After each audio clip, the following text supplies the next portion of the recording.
ఈ రాష్ట్రంలో ఈ పనకమాలి సన్రాష్ట్ర నాకుడికి వచ్చాడు. వీడికి ఏం తెలుసండి? వీడికి ఏం తెలుసండి? దాచుకోవడం తప్ప ఏం తెలుసండి వీడికి? పరిపాలన అంటే నీకేం తెలుసురా? నచ్చినా కొడకలారా?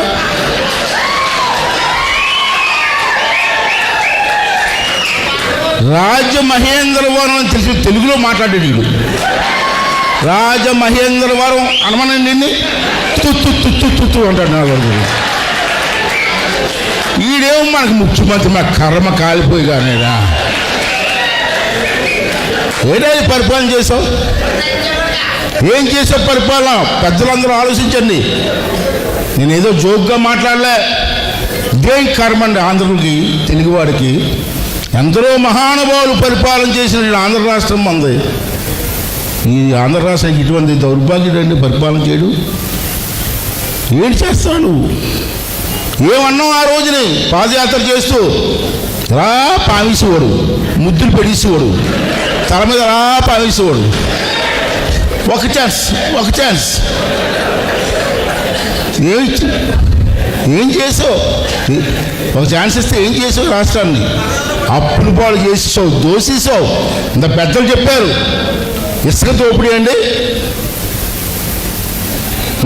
మొత్తం మైనింగ్ దోపిడీ అండి, ఏది పడితే దోపిడీ అండి. అన్ని వ్యాపారాలు నీకే కావాలండి. ఆఖరి బ్రాందీ వ్యాపారం కూడా నీకే కావాలండి. అమ్మ ఆడవాళ్ళు ఉన్నారు ఇక్కడ, మీరు చెప్పండి. నేను గెలిచానంటే నేను మద్యం షాపులు మూసేస్తానంటా లేదా? మరి వేళ ఏం చేశాడమ్మా? ఏం చేశాడు? ఒకసారి ఆలోచన చేయండి. ఎందుకంటే మనం మాట్లాడేటప్పుడు వాస్తవాలు మాట్లాడుకోవాలా, వాస్తవాలు చెప్పాలా. షాపులని మూసేస్తాను, చంద్రబాబు నాయుడు గారు బ్రాంచ్ అమ్మేస్తాడు, ఆడవాళ్ళందరికీ అన్యాయం చేస్తాడని చెప్పారు. మీరు నమ్మారు. ఇవాళ ఏం చేశారమ్మా? ఎక్కడ చూసిన బ్రాంచీ షాపులు, చెత్త మందు, విషం. మనం చూసారు ఎవరో సినిమా యాక్టర్, డాన్స్ మాస్టర్ ఎవరో రాకేష్ చచ్చిపోయాడు. ఏదో చచ్చిపోయాడు సడన్గా అంటే బొమ్మ బీట్ చచ్చిపోయాడు. బొమ్మునా బొమ్మ బీరు తాగి చచ్చిపోయాడు. ఆ బొమ్మ బీరు ఎవరు ఇచ్చాడండి? జగన్మోహన్ రెడ్డి కదా. ఇలాంటి బీర్లు, ఇలాంటి మందు ఇచ్చి ప్రజల తాలూకు ఆరోగ్యంతో ఆటలాడుకున్నటువంటి దుర్మార్గుడు ముఖ్యమంత్రిగా ఉండడం అవసరమా? ఒక్కసారి మీరు అందరూ కూడా ఆలోచన చేయవలసిన అవసరం ఉంది. 3 రాజధానులు ఎవరా చెప్పింది? ప్రపంచంలో ఎక్కడన్నా 3 రాజధానులు ఉన్నాయి? ఎక్కడో ఆఫ్రికాలో ఉందట, ఎక్కడా లేదు.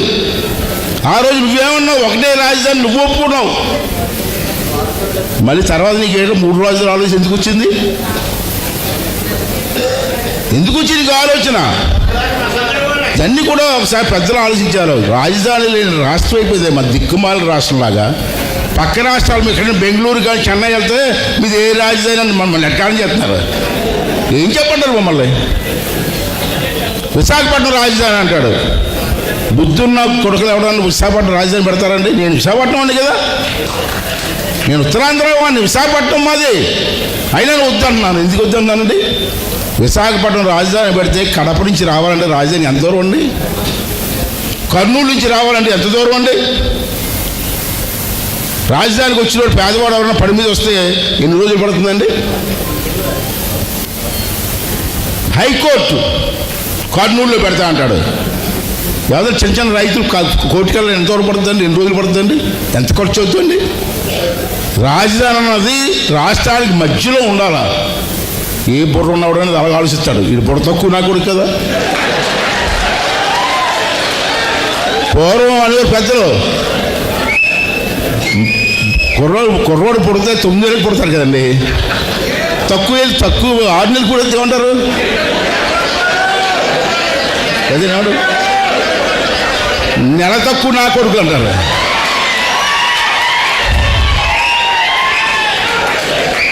అటువంటి నా కొడుకు ఎదురున్నాం. గుర్రం దానికి ఏమన్నా ఒకసారి అర్థం చేసుకోవాల్సిన అవసరం ఉంది కదా. పెద్దలందరికీ తెలుసు, మీ అందరికీ తెలుసు.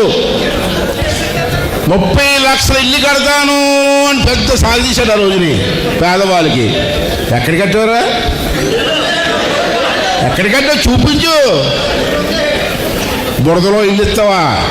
శ్మశానాలు ఇల్లు ఇస్తావా? మరి 30 లక్షల మందికి పట్టాలు ఇచ్చారన్నా కదా, ఎన్ని ఇల్లు కట్టావు జగన్ రెడ్డి చెప్పు? నాకు తెలిసి 870 ఇల్లు కట్టాడు ఇప్పటికి 25 లక్షల్లో. ఎందుకు కట్టలేదా జగన్ రెడ్డి అంటే కట్టేసామంటాడు. ఏంటి కట్టేసాడు? ఒకసారి అర్థం చేసుకోవాలి మీరు అందరూ కూడా. ఎందుకు కట్టలేకపోతున్నారు ఇప్పుడు ఆలోచించారు ముఖ్యమంత్రిగా.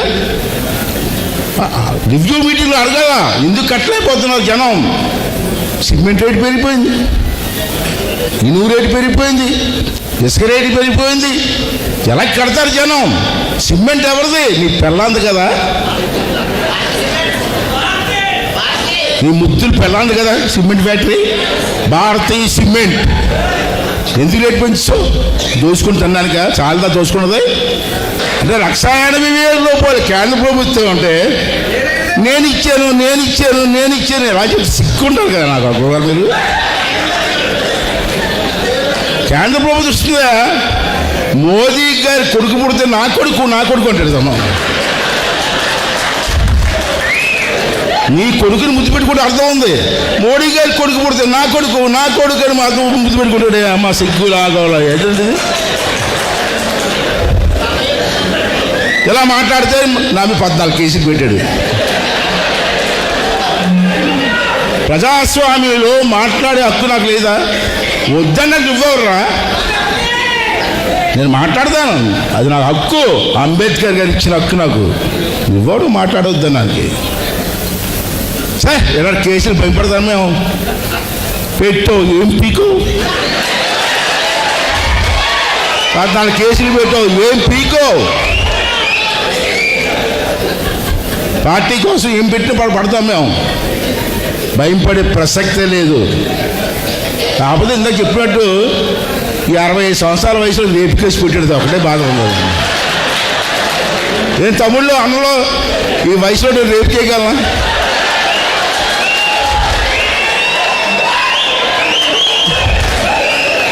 మరి ఇలాంటి పరిస్థితుల్లో నా మీద కేసు పెట్టు ఎంతవరకు దౌర్భాగ్యం అండి. పరిపాలన అండి, ఏంటి పరిపాలన? ఒకసారి మీరు అందరూ కూడా అర్థం చేసుకోవాల్సిన అవసరం ఉంది. చూశారు పోలవరం ప్రాజెక్ట్, ఆడు తెగ అసెంబ్లీలో ఎలా తూలి వచ్చేస్తుంది, నీరు వచ్చేస్తుంది అన్నాడు. మేము వచ్చేస్తాం అనుకోండి. నేను పోలవరం లేదు, 4.5 సంవత్సరాలు పోలవరం లేదు, బొక్క లేదు. ఏంటిది? మంత్రి అండి వాళ్ళు మాట్లాడతాడు, అసెంబ్లీలో మాట్లాడతాడు, ఒళ్ళు దగ్గర పెట్టి మాట్లాడొద్దండి. వచ్చేస్తుంది వేడి ఉందన్నా, తొందరలేదు కన్నా, వచ్చేస్తుందన్నా. ఆడిపోయాడు. ఇప్పుడు ఇంకో మంత్రి వచ్చాడు పోలవరానికి. ఏం పేరు అతని పేరు? అంబటి రాంబాబు గారు పోలవరం ఎంతవరకు వచ్చిందంటే అరగంట చాలన్నా అంటాడు. రాంబాబు గారు పోలవరం ఎంతవరకు వచ్చింది సార్ అంటే అరగంట చాలు. మా అవంతి శ్రీరామ్ ఒక మంత్రి ఉన్నాడు. మంత్రి గారు ఏం చేస్తారు మంత్రి గారు అంటే గంట చాలన్నా అంటాడు. అసలు అరగంట దేనికి, గంట దేనికి? నీకు నాకు ఏం అర్థమవుతుందని అడిగినాను.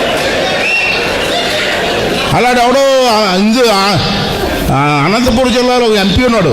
ఏం బాబు ఎంపీ గారు ఏం చేస్తాడు? ఫ్యాన్ తిప్పేస్తాడు. ఎంపీ గారు ఏం చేస్తాడా? మీ ఫ్యాన్ తిప్పేస్తాడు అలాగా. మొన్న ఇంకోటి చూసాడు, ఒక ఎమ్మెల్యే ఎవడో నువ్వేం చేస్తావురా బాబు అంటే షర్ట్ తిప్పేస్తున్నాడు. సురేష్ మంత్రి ఎవరు ఆడు షర్ట్ తిప్పేస్తాడు అలాగా. ఏం చేస్తావు చెప్పాడు, ఫ్యాన్ తిప్పేస్తాడు, ఒకటి షర్ట్ తిప్పేస్తాడు. ఏంటి వాళ్ళకి వద్దు. ఇప్పుడు మాకు రింగులు రాని రోజా గారు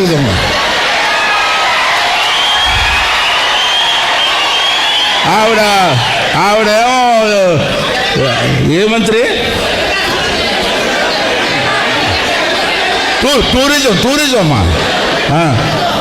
టూరిజం మంత్రి.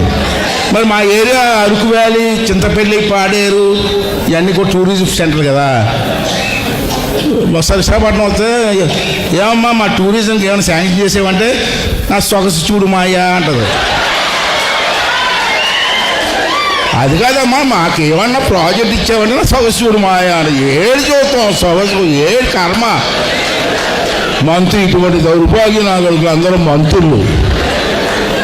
వీడికంటే దౌర్భాగ్యుడు సీఎం కూడా ఒక సీఎం మనకే. అలాగే ఏంటి పరిపాలన ఒక్కసారి అర్థం చేసుకోవాల్సిన అవసరం ఉందమ్మా. నవ్వులాంటి కాదు, చాలా సీరియస్గా చెప్తున్నాను నేను. ఒకసారి అర్థం చేసుకొని ఈ రాష్ట్రాన్ని కాపాడుకోవాల్సిన బాధ్యత పెద్దలతో చెప్పారు, మనందరి మీద ఉంది. ఇవాళ రాష్ట్రం నష్టపోయింది, మన పిల్లల భవిష్యత్తు పోయింది.